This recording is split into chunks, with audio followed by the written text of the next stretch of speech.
आपण ह्याच्यामध्ये 200 लिटर पाणी घेतलेलं आहे. त्याच्यामध्ये 5 लिटर ताक टाकलेलं आहे आणि 25 अंडे टाकलेले आहेत. त्यामध्ये 2 किलो बेसन पीठ, कुठल्याही डाळीचं पीठ 2 किलो, पण मी बेसन पीठ 2 किलो टाकलेलं आहे. त्याच्यामध्ये 10 किलो शेण, 5 लिटर गोमूत्र, त्यानंतर चिंचाचा पाला, शेवग्याचा पाला, लिंबाचा पाला, सीताफळाचा पाला, असा आपण एक संजीवनी, त्याला माझं हे संजीवनी जडीबुटी आपण एक बनवणार आहे आणि त्याला 15 दिवस हे त्या टाकीमध्ये आपण भिजत ठेवणार आहे. 15 दिवसानंतर सरड्यानंतर आपण ह्याला सोडणार आहे. त्याच्यामध्ये 5 किलो गूळ पण टाकलेला आहे. आता ह्या मिश्रणापासून ह्याला माझं संजीवनी, ह्यानी झाडाला काळुंकी येते, झाडाचे ही आरोग्य निरोगी आणि सुदृढ राहते. त्यामुळे ह्याच्यात एक जैविक अशा प्रकारचं एकदम उत्तम प्रकारचा आपण संजीवनी तयार करत आहोत.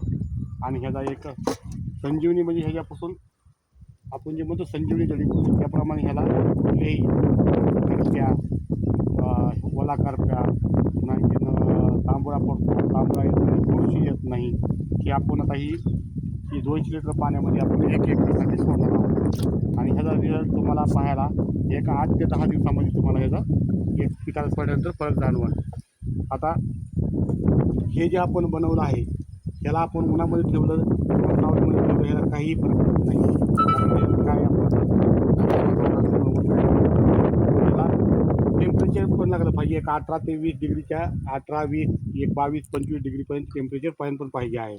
कारण ह्यातला पाला सडला पाहिजे, सगळा पूर्ण सडून अशी ही छोटी छोटी लाकडं जी आहेत, चिंचेची लाकडं, ही पूर्ण सडले पाहिजेत.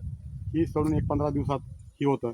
त्यात आता त्याला सडण्यासाठी थोडंसं एक 150 ग्राम ते 200 ग्राम, थोडंसं 150 ग्राम 200 ग्रामपर्यंत, 200 ते 150 ग्राम असं एक मिठाचं प्रमाण टाकायचं आहे.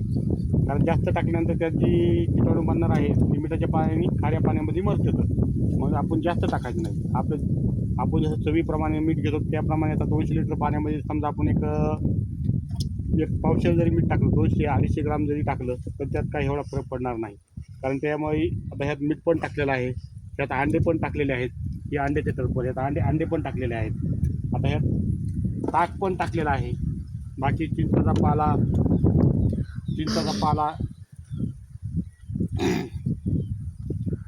शेण, गोमूत्र, गूळ, ह्या प्रकारचे पूर्णपणे बनवलं आहे. आता ह्याला 15 दिवस आपण असं भिजत ठेवणार आहोत.